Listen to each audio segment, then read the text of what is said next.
It's shiny. It's awesome. It's cool. It's a piece Good. of hardware that I can give for my baby boy. Porque eu não comi nada antes. You know, Não comi nada. Eu vim absolutely. treinar. Hold on, I'm talking, brother. Hold on, I'm talking, brother. Hold on, I'm talking, brother. Hold on, I'm talking, brother. Hold on, I'm talking, brother. Hold on, I'm talking, brother. Hold on, I'm talking, brother. Hold on, I'm talking, brother. Hold on, I'm talking, brother.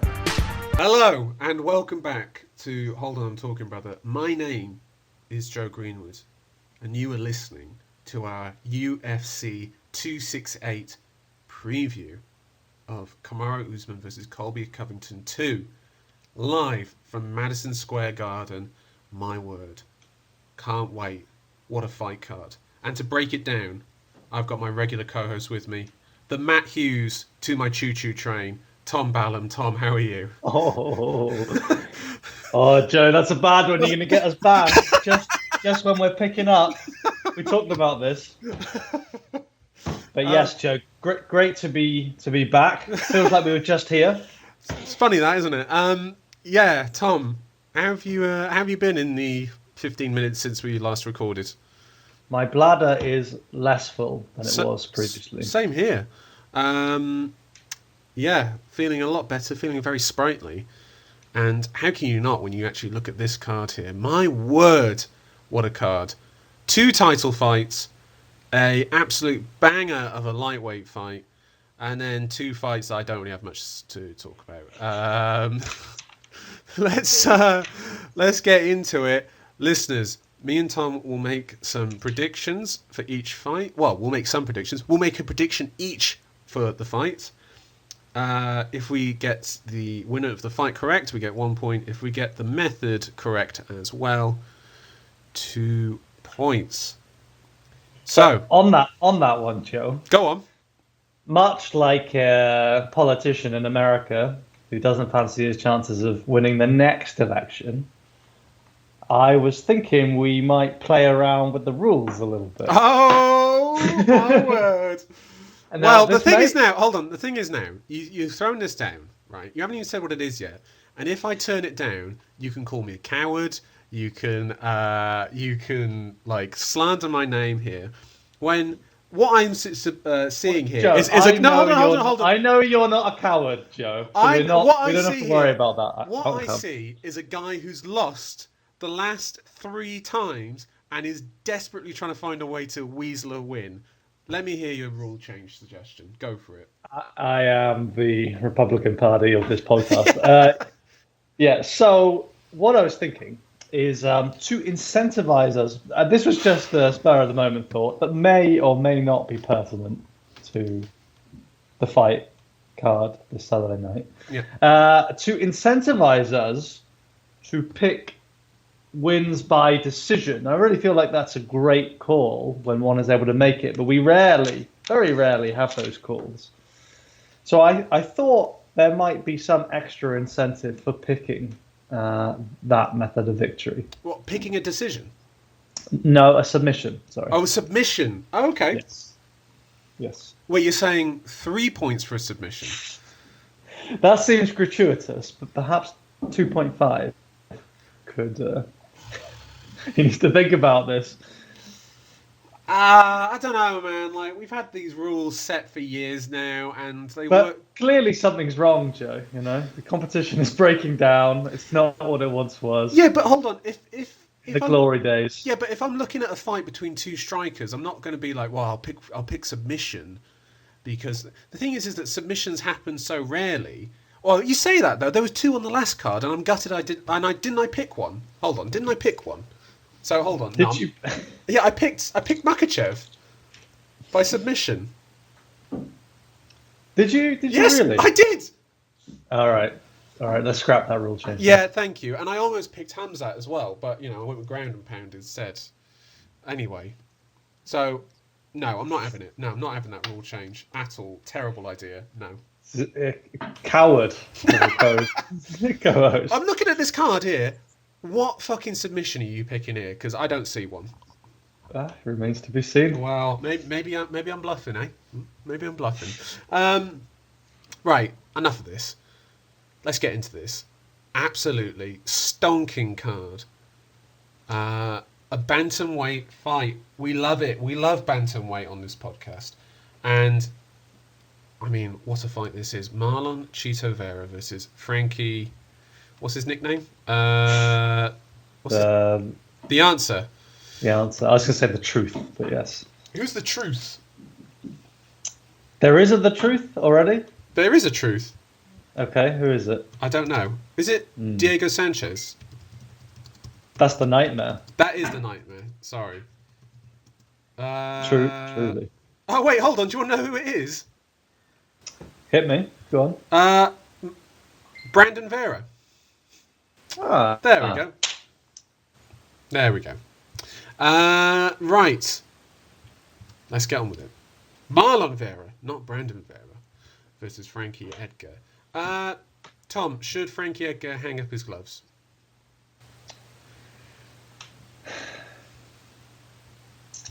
It's tough being an old man in bantamweight these days, I'll say that. It is indeed. It is indeed. I mean, his path to victory here is pretty clear, is to take Vera down and to keep him against the fence.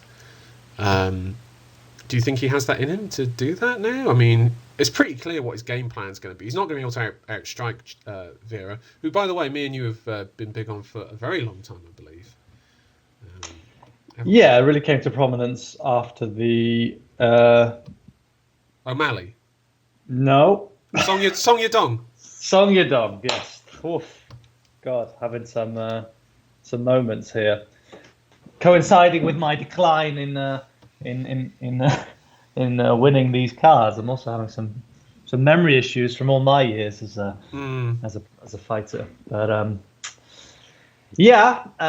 can he do it? Well, ask young Yair Rodriguez, whose streak came to a shuddering halt when Frankie put it on him up at featherweight not so long ago. Nice striker, really young gun, going places, and I don't know if you remember that fight, Joe. Yeah, I do. It was barbaric, actually, to be honest, and it was barbaric. Some of the worst images you can see from the UFC. His eye was totally closed. Referee had to stop the fight eventually. Frankie Edgar put it on him. He really hurt Yair. I think he still has that in his locker. Do you? Yes. Do you know what it is? I think it's the recent images of Frankie Edgar for me. I mean, he had the split decision win over Pedro Munoz, which I had him losing. Lost that fight. Yeah, he did lose that fight. He had the knockout to Brian Ortega. He'd been knocked out by Chang Sung Jung, Corey Sante. Man who had never been knocked out prior to Ortega. Had 3 knockout losses in less than 3 years. Yeah, that's not good. But Vera's not a knockout artist, apart from O'Malley, who got smushed by him, really. I know he likes to debate that. Say there's no way he planned to kick me in the leg and disable my leg like that. No, he was trying to massage your leg instead with that kick, wasn't he? He was trying to make you feel better. Dickhead.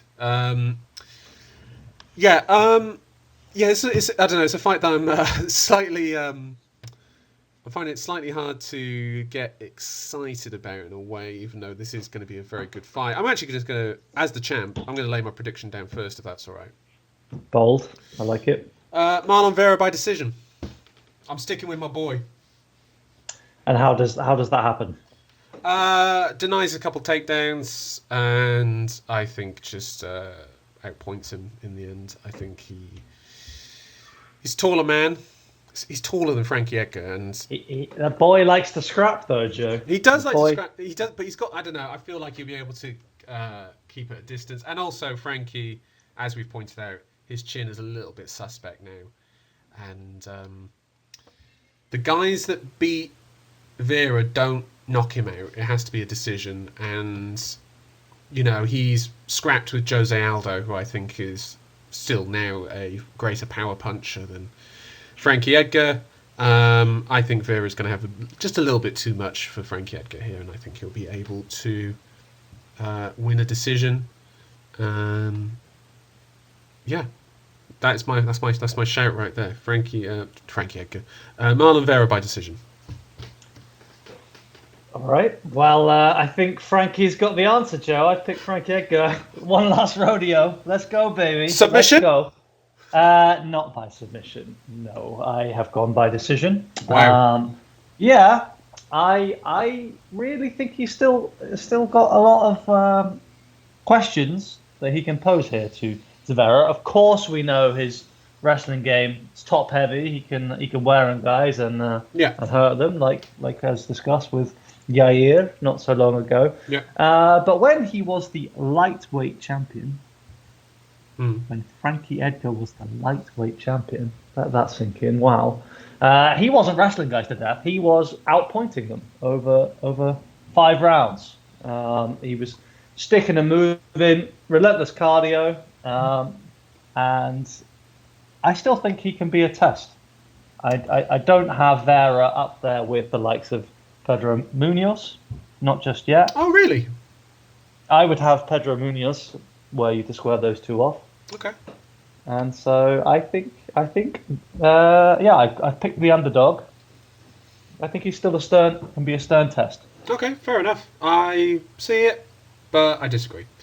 Let's get into this fight. We've got one banger, one certified banger on this card. This is almost an underrated banger we got right here.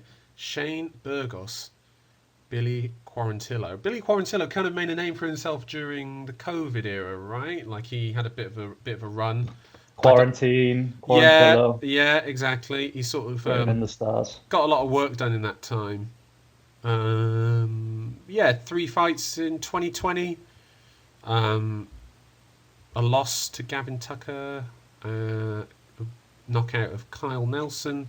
Decision over Spike Carlisle. I feel like Spike Carlisle was a bit of a hype guy for a while now. Vanished momentarily. I think he'll be back. He's had, not in the UFC. He hasn't had a fight in the UFC for the last 3 fights. He's won his last 3 fights outside of it, which is fair enough. Good for him. What happened to cause him to be cut? Just those 2 losses in the UFC, or? Yeah, 2 losses out of 3 in the UFC. Oh, I've just been on Wikipedia here, Joe. Yeah. Controversy is the last entry. What's that? For Spike Carlisle, there's a subtitle controversy. Okay.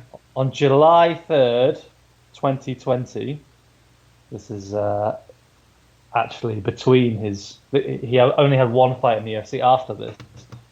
He shared anti-Semitic propaganda on his Instagram story. Oh.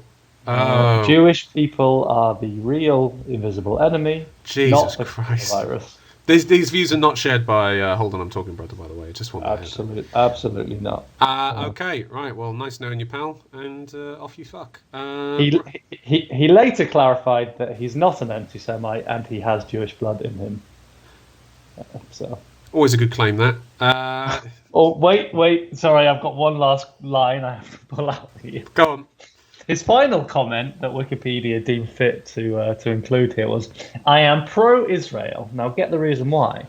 They are necessary for the end times Bible prophecy. Fucking hell.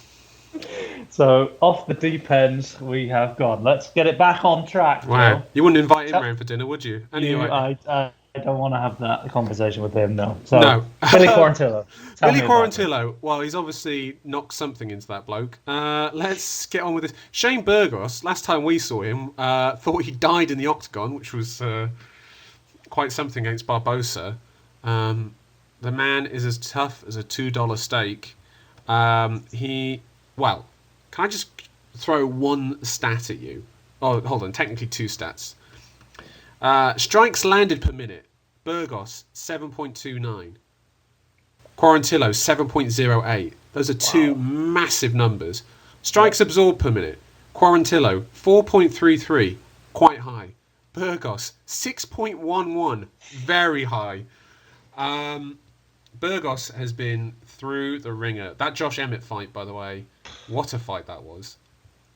Emmett not been seen since, am I right? He is booked to face... Let me bring it up. Dan Ige. In December 11th.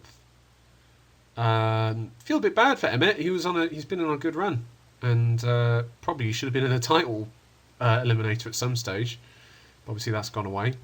Anyway, Burgos Quarantilo. Who's going to get knocked out, Tom? They both definitely do keep a frightening pace, and Burgos is aggressive to the point of I mean he's a big guy. It's not necessary for him to take all these shots. It's a bit of a frustration actually, the way he fights for me, because he's clearly talented. And you cannot take too many of these, like the loss to Qatar, Barbosa you already mentioned, and that hellacious war with Emmett. Ultimately came out the wrong side of all of them. Yeah. All 5 of the nights that he lost. I don't think he wants to have another one like that, but Billy Quarantillo is exactly the type of man to go to war with him. Yeah. I remember Burgos saying before the Barbosa fight, he went in with a game plan, and then they started trading, and he said, I can't be bothered with this, and just did what he wanted to do, which does show a lack of discipline of sorts, which again is a worry for his long-term health. Obviously, for our entertainment, it's greatly appreciated, obviously. Thank you, Shane. Really earning that Venom discount voucher that you get with your UFC contract. It's one of those. They're going to basically oblige in each other's worst traits in terms of like game planning. Obviously, it's who you think can outlast the other, either through a knockout or through to a decision. I think with these two. I mean, it's a bit of a coin flip one, no? Tight. Go on, give it to me. Who do you have? Well, I've gone for Burgos.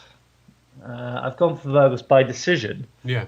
But I have to say, I'm just peeling through some last-minute research here now, and I've found in February of 2015, Billy Quarantillo TKO'd Kamaru. What? Of lightweight fame. Knockout artist at Kamaru, yeah.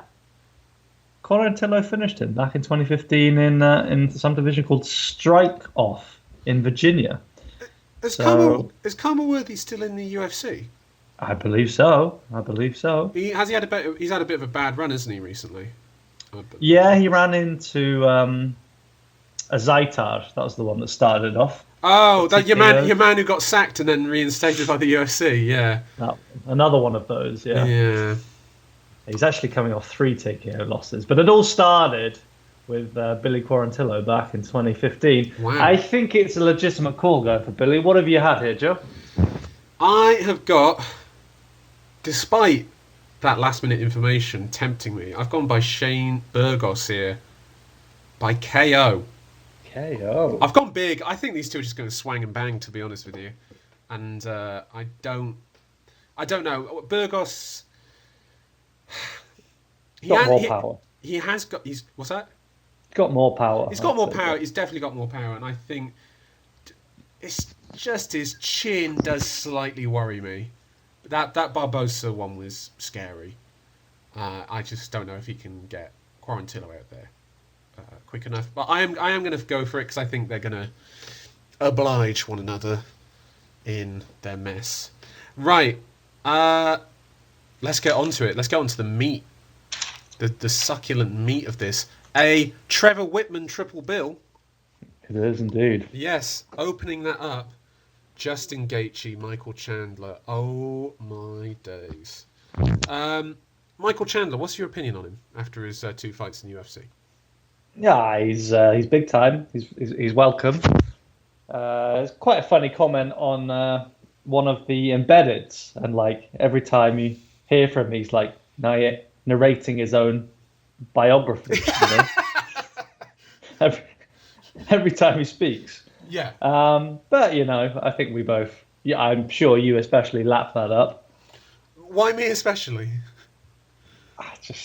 You think I'm into like motivational speakers and whatnot? Do you think that's what I do? Yeah, something's going to pull you out of the pit, Joe. I think when you're at a low ebb, you put on. I'm in that pit for life, and it's never going to change. Yeah, I mean, this is just a hellacious fight. I think Chandler has had actually a very good 2021.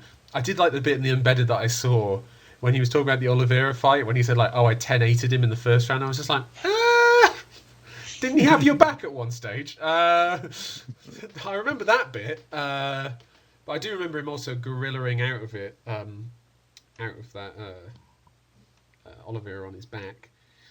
Yeah, no, I really like Michael Chandler, and of course I love Justin Gaethje. I think both guys have something that the other one doesn't have, though. Okay. Well, What are those things? Yeah, tell us. Now, Gaethje has knocked out, apart from Khabib, he knocked out Ferguson, he knocked out Barbosa, Cowboy Cerrone, James Vick. Having said none of whom look great in hindsight. Well, yes. I wonder if that is down to Gaethje doing that to him. Mm. Having said that, though, I think Michael Chandler carries more power in his hands than Gaethje. Wow. Personally, okay. just from my experience of whatever, I do think Chandler's chin is slightly suspect. Slightly suspect. He's had in Bellator, he had a couple fights and moments where he lost it and got rocked. He got rocked by Pitbull, who is a featherweight who just lost the featherweight title in Bellator to AJ McKee. He does have that, but he does carry monster power in his hands. I think Gaethje's advantage in the striking, at least in the striking power, is in the leg kicks. I think his leg kicks are just, again, hellacious and barbaric. Also, I think Chandler may hold an advantage over Gaethje in the wrestling as well.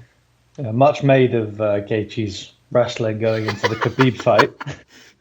When it turned out afterwards, like when everyone was like, "Oh yeah, he's never wrestled in practice. He never does jiu-jitsu. He just hits pads." It's like, oh, well, that explains a lot, doesn't it? Yeah. Still though, Khabib's toughest fight as champion. Because of the way in which Khabib chose to fight it, yes. Yeah. I think Khabib really went out there to just prove a point and just like let Gaethje hit him with the best that Gaethje had. Yeah. And Khabib just walked him down. Oh man, I miss Khabib. Khabib. Real statement. Yeah, it was a real statement victory. I miss Khabib so much. It's just not the same, is it? I wonder if Chandler's going to go for a takedown early in the fight. This is my question, yeah. How much wrestling will be a factor in the fight? I think if you are Michael Chandler, then you are looking to mix some wrestling. You shoot in straight away. I think that first leg kick comes in, and I think he's going to have to go, fuck this, and go for a takedown. I think... Yeah, I also think Gaethje's hands get better with the more he lands as well. Whereas Chandler's got that, one-punch knockout power. I think Gaethje's comes from the frequency in which he can land those big shots. By the way, I'm just looking at the stats here. Obviously, the stats are based over Gaethje's entire UFC career. Strikes landed per minute, Justin Gaethje, 7.46. Strikes absorbed per minute, 7.99. Obviously, that's a lot of Michael Johnson. That's a lot of Michael Johnson, Dustin Poirier, and Eddie Alvarez. You know what? Fuck this. I'm just going to lay it out there. Can I lay it out there? Is there anything more that we need to talk about with this fight? Because I actually feel like Gaethje's got like a bit of a chip on his shoulder over the last year, over the fact that he was kind of like pushed to one side. Did you see him ever going at DC the other day? No. DC after Makachev won, he said like, well, he's getting up in there. He's got to face guys like Gaethje and whatever else. And Gaethje said, "Get my mouth out your get my name out of your mouth, basically, and don't you start trying causing shit." And like, whoa! And he said, "These guys have ducked me as well. Like, don't try and paint it the other way." Do you think it's reasonable that he feels that way, Justin? Yes. I think who should he have fought in this last year? Dan Hooker. That can't be the answer for everyone coming off a loss. Beneil Dariush. Dariush? Yeah. Dariush? Can't help but feel that Gaethje doesn't want a fight like that, though. I don't know, man. Anyway, I'm going to lay it out there. Justin Gaethje wins by knockout. I've had the same. Yeah, of course you have. Of course you have. This is not us shitting on Michael Chandler, by the way, because I think Chandler can win this fight. I just think Gaethje's hands and leg kicks are just going to be too much for. I have to say, I am a little bit uncomfortable though with both of these. Both of my predictions, once we've talked them through a little bit more on here, obviously the listeners know I'm in a bit of crisis. Yeah. Right now, 3 losses in a row. Didn't think I'd ever find myself in this position. I've been looking to the self-help books as well, looking for redemption. So I'm a bit shaky, much like Jan going into round 2, having been taken down in the first. And yes, there are paths to victory here for Michael Chandler.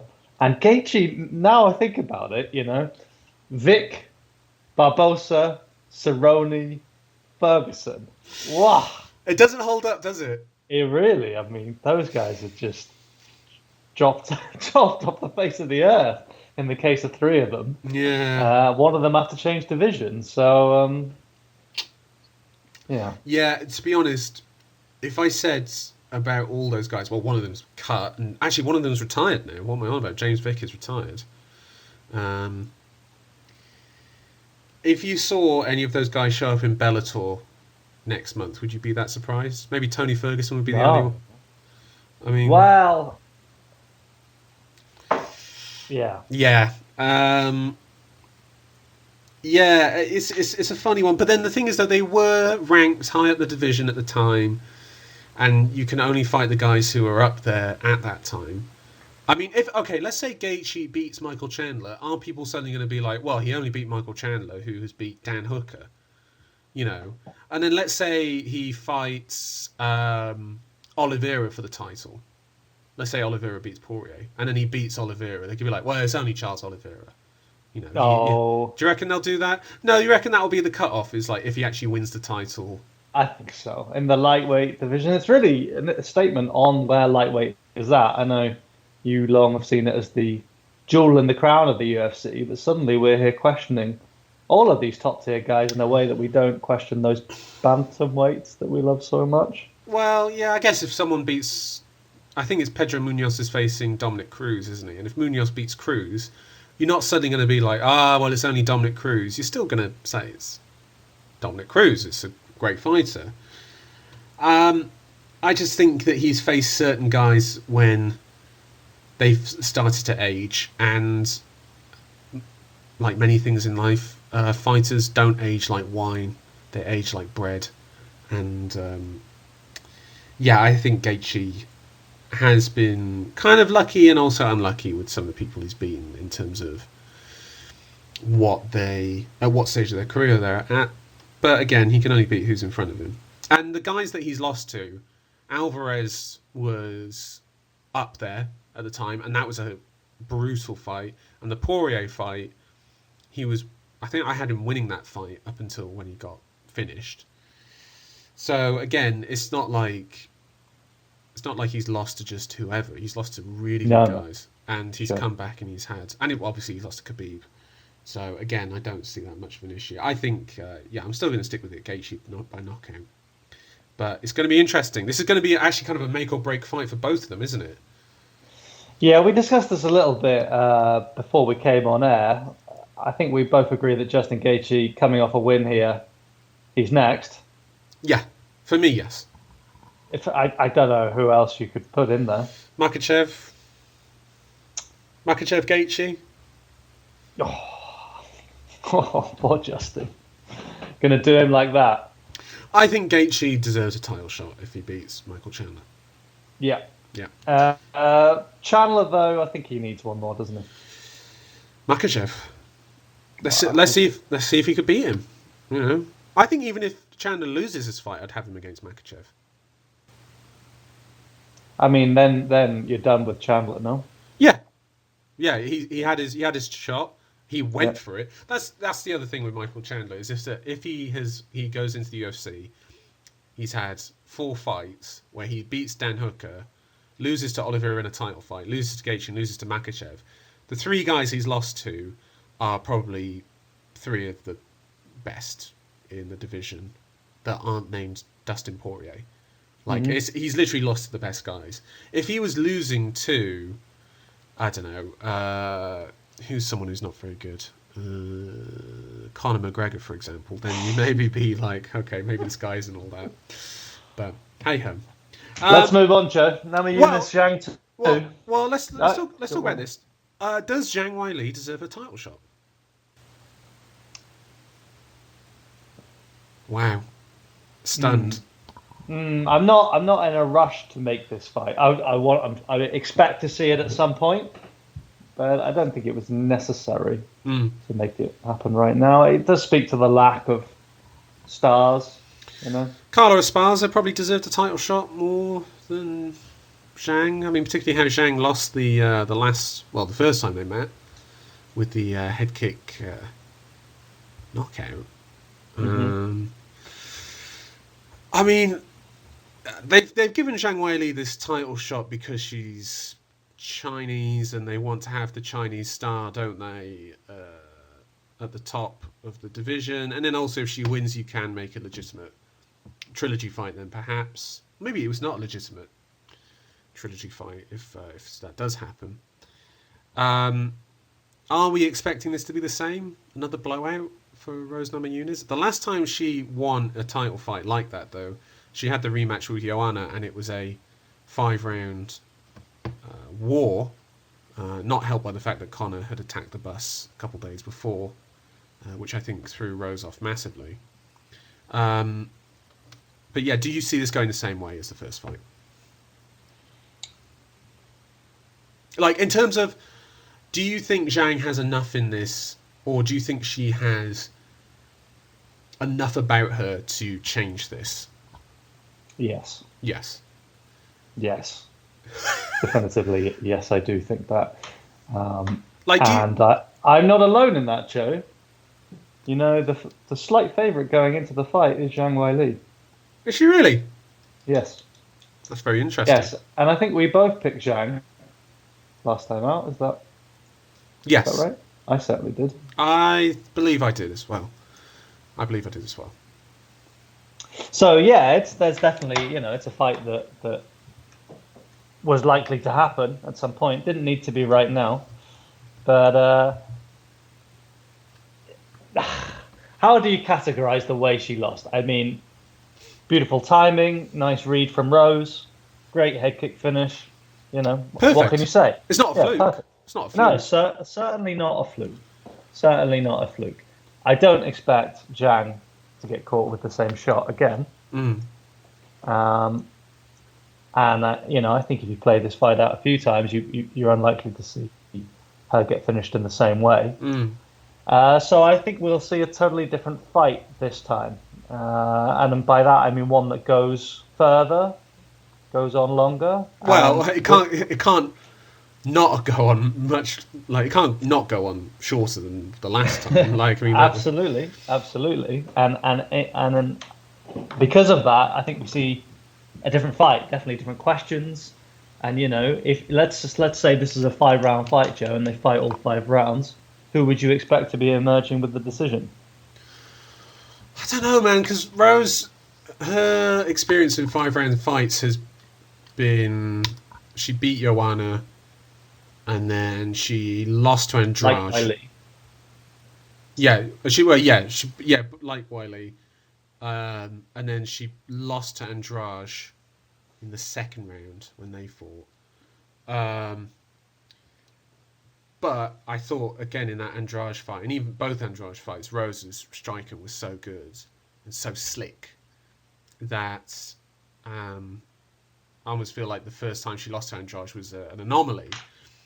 In the same way, in the same way that I feel like Zhang's loss to Rose is an anomaly. Yeah. I really think also, but Rose offers something a lot different too, because people will look at Zhang's fight against Joanna, and Joanna and Rose are two different sort of strikers. Like, Rose likes to slip punches, she likes to move in and out in sort of like slick patterns coming off the center line, whereas Joanna is a bit more evasive in a sort of backwards and forwards motion. So I don't think it's a complete apples to apples comparison of them both going, if this fight goes 25 minutes. Thing is that it's hard to talk about this fight without opening yourself up to reveal what you're actually thinking about this fight. Do you know what I mean? Like, it's hard for me to say much about this fight without revealing who I think is going to win. Well, Joe, we're both locked in.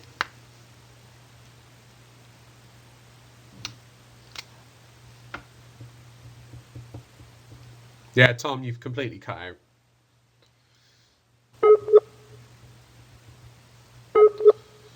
Tom, you've cut out. You have to go back.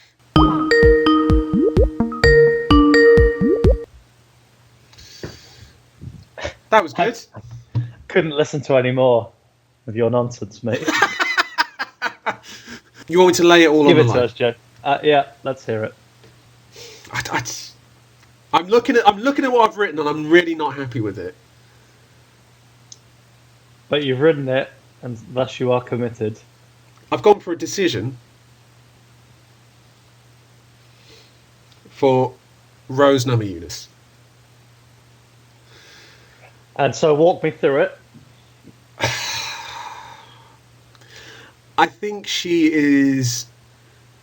Oh, God, I just hate that pick so much. But then I also hate the Zhang pick so much as well. Like, I'm really, really hate it. But I think that her striking is slick enough to get away from danger. My main issue with picking her was that the Andrade rematch, when she got clipped in the third round and Andrade put it on her, that was the thing that was sticking out in my head the most. And I think Zhang has that ability to, like, really thump hard that, like, that Rose doesn't have. I think Rose has to go with the free... I know that Rose knocked her out, but it was a head kick KO and whatever else. I feel like Zhang has real brutal power in her hands that Rose doesn't have. Maybe it's all the performance-enhancing drugs she's taken. I'm not going to comment on that. But I'm going to go with Rose by decision. I feel like it's a safe choice. And I know that Zhang's the betting favourite, but I feel like Rose is the safe choice.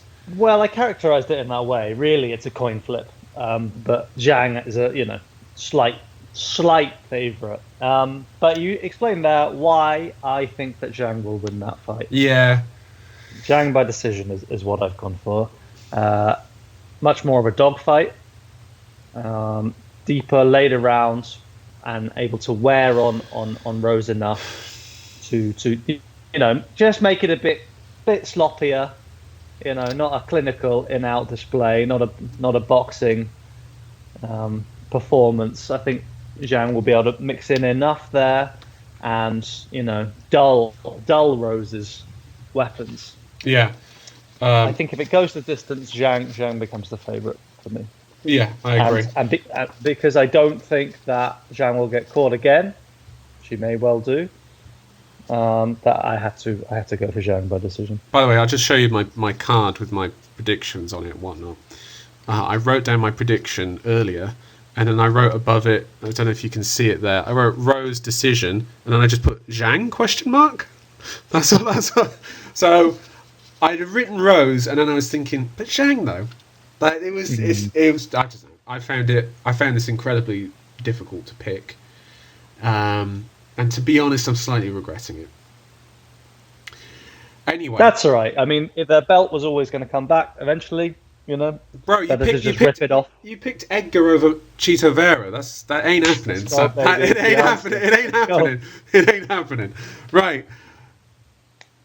Usman Covington 2, the rematch to your all-time favourite fight. You told me the other day. I did not. You said you told me that, Joe. You said that this fight, the first one, is better than Gastelum Adesanya. I did. That is insane. Like, how in what world is that better? It was Colby for me was posing more of a threat to Usman before he got finished than Gastelum was for Adesanya. Couldn't be more wrong. Could not be more wrong. Watch that fight back again. Right, Kamaru Usman, Colby Covington. Now, two differences for both fighters since they last fought. Last time they fought, Usman was coached by Henry Hoof, and now he's coached by Trevor Whitman. And since going with Whitman, he has developed KO power. Genuine KO power. R.I.P. Jorge Masvidal. And Covington, since then, has left American Top Team and has joined MMA Masters. We've seen one fight of him since that change, a win over Tyron Woodley, in which he was basically more of the same. The sort of kickboxing wrestler with insane cardio. Now, I'm going to ask you this. The last fight was fantastic. Two wrestlers with pretty good striking going at it. Are we actually going to see wrestling in this fight? Wow. I have no idea, Joe. Have we seen anything from either of them? Have we got any insights? Because I've not picked it up from everything that I've watched. I honestly can't tell you what their game plans are going to be. Let me pose this question to you. If you're Colby and you're reflecting on that first fight, and this is maybe where we seem to differ on that first fight. Like, do you feel you need to change something? Do you feel like, that game plan wasn't working and I got it wrong? I mean, Usman was landing to the body quite a lot in that first fight, which obviously is going to eat into his cardio. He obviously broke his jaw in that first one as well. Well, yes, I'm sure Colby would prefer that didn't happen. Yeah, but I'm saying that Usman landed cleaner, bigger shots on Covington in that fight, and I feel like maybe apart from the first round, Covington never really swarmed Usman with any of his striking. Like it was pretty tit for tat. You've been back and watched this fight a few times. Can you remind us how you scored it? I had it going into the fifth. I had it 2-2 going into the fifth. Mm-hmm. You had it 3-1 Covington. I believe so. Yeah. It's a hard one for me to see what's actually going to change, because I actually don't think there's going to be much wrestling in this fight, because I don't see Covington taking him down, really. I mean, Usman's bigger than him, and the few takedown attempts that have been on Usman have been all unsuccessful.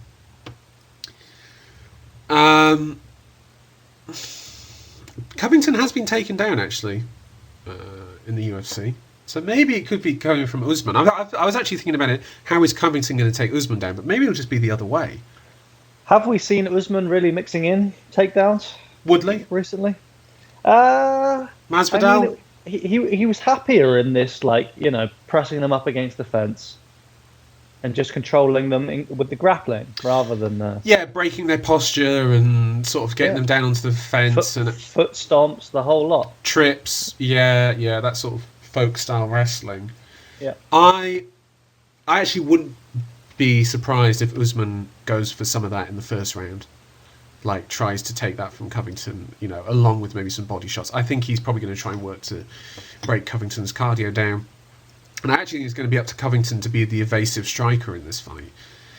Again, it's just hard for me to talk about Covington because there's such a little sample size of his work. Mm. Against Woodley, who was beyond washed when they fought, and against Robbie Lawler, who, again, was washed when they fought. You've really only got the Usman fight to go off of, and that was coming up to 2 years ago now. I struggle to see what Covington's going to do differently just because from that. He may do something completely mad and we don't know it. I mean, it's unlikely. Yeah, I'm struggling to see what Covington's going to do differently to that fight. Whereas I think Usman does carry more power in his hands now, or at least better technique get that power across. And he spoke to that himself in the interviews he's done, that he feels much more confident coming forward, and he has a plan, and he's trying to unlock weaknesses in the opponent and set them up for strikes, whereas before he was just going out there to fight them, beat them, man to man, but without really knowing how to do it, just through will and athleticism, which he has in abundance, clearly. Yeah. Do you want to throw down a prediction? Or is there anything else you want to bring up? My question for you there, Joe, just picking up on what you were saying, is that you struggle to see what Covington might change, and you still haven't quite answered, does he need to change something? Yeah, I think so, because I think of Usman's changes. I think Usman's striking is a lot better, so I think Covington, if he went in with the same game plan, I think he might get finished quicker. Right. Fair enough. And I think Covington's smart enough to know that, and his coaches will probably be smart enough to know that as well, to make those changes, or to maybe change something about him, or to give him something different to think about. Well, that is one of the unknowns, isn't it? Is that what adaptations Covington has made, and whether his setup now, being the sole focus of his team, is better than where he was previously. He certainly thinks so, but I wonder if he's getting the same kind of top tier of coaching. Yeah, MMA Masters. I think Luke Thomas talked about it. He said that it's one of the most underrated gyms in MMA at the moment. Because you have like this particular super gyms that they talk about, like a ATT or AKA, or James Krause gets a lot of praise, so does Trevor Whitman, but MMA Masters doesn't really get that, and it should. So I can only go off of what experts like Pat say about it. Even Jack Slack as well, I think, has mentioned some of their fighters as well having certain techniques that come out there. They do tend to focus on those sort of like cardio kickboxer types, kickboxer wrestler types, I should say. But I think that their issue for Covington will be, what's he going to do? And also, remember now, since last time they fought, Usman has developed a jab, like a proper brilliant jab, off of both hands. Yeah. And yeah, I think that is going to be a potential issue for Covington to overcome. Lay it down for me, Tom. Usman, by decision. As you say, the advancements in Usman are clear to see. He's gone on for a tremendous title run. Really, started finishing guys and developed phenomenal, as you say, jab, a good striking game to back up the strengths he already has. So there's no doubt about Usman's improvements. We don't know about Colby. I don't know how anyone could pick Colby based on what we have. Yeah, I agree. I've gone with Usman, and I've gone by KO. I think he's going to carry too much power in his hands for Covington. Unless Covington has developed like an evasive defensive style, which I just don't quite see happening. I can see him getting caught by Usman and getting finished. We certainly expect to see Covington applying his usual kind of pressure wrestling style. Well, what do you do then if you're Colby Covington? Because it shows that you can't beat the champ. Do you just have to wait until he retires, like Marvin Vettori's going to have to do? Or does he hope that they open up a 165 division? Or yeah, that was going to be my question. Is he too big, lightweight? Yeah. I think he's too big. Yeah, 165 would be perfect for him. He's too small. He's too small for middleweight for sure. Yeah, for sure. Yeah, Usman though. I don't think he's ever going to go up though, is he? Because of Adesanya. Yeah, and also I don't know. I'm not really. As I've said before, I like the guy standing at the top of the mountain and having the oncoming hordes to defeat, and I like Usman for that at the moment. And also, I like the idea of him having to face Chimaev. One day. No, I mean he could be facing Chimaev sooner rather than later. Yeah,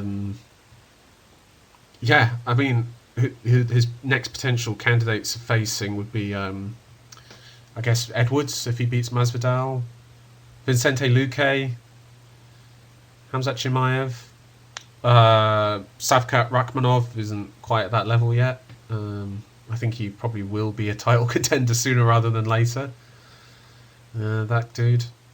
But yeah, those are my predictions. Let's break them down one last time. Yep. Or was there something that you wanted else to bring up? No, that covers it. No, so we've got Edgar Vera first up. I went Marlon Vera by decision. Whereas I've taken Frankie Edgar to pull one more out the bag by decision. Burgos Quarantilo. Burgos KO for me. But a decision for me. Gaethje versus Chandler. Both gone for KO by Justin, haven't we? Yeah, and then Rose versus Zhang Weili. Rose decision for myself. Whereas I picked Zhang By decision. And then for the main event, Usman versus Covington. We both picked Usman, but you have picked decision, and I've gone for a knockout. Yeah, I'm uncomfortable with that. I think, yeah, knockout does make sense. Yeah, that's 25 minutes of Usman. It's not easy for anybody to get through these days. No, not at all. And I'm kind of regretting my Rose pick. Really am. I'm wondering if she is going to be that evasive. Again, though, we make these predictions, and it's not as if I don't then watch the fights as if I'm watching a football match, and I've got my guy that I'm cheering on. It's simply a case of what is going to happen, and this is, as we've said before, a near enough impossible sport to be consistently correct on.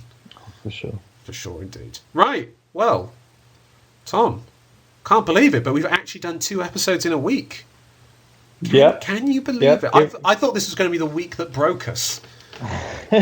But I guess the demand and outpouring of support from our followers, from the army, is really from the army. Yes, as it's what's pushed us through. So thanks for that, everybody. Indeed. And then after this pay-per-view, you got the Holloway Rodriguez fight. You've got Caitlin Vieira versus Miesha Tate.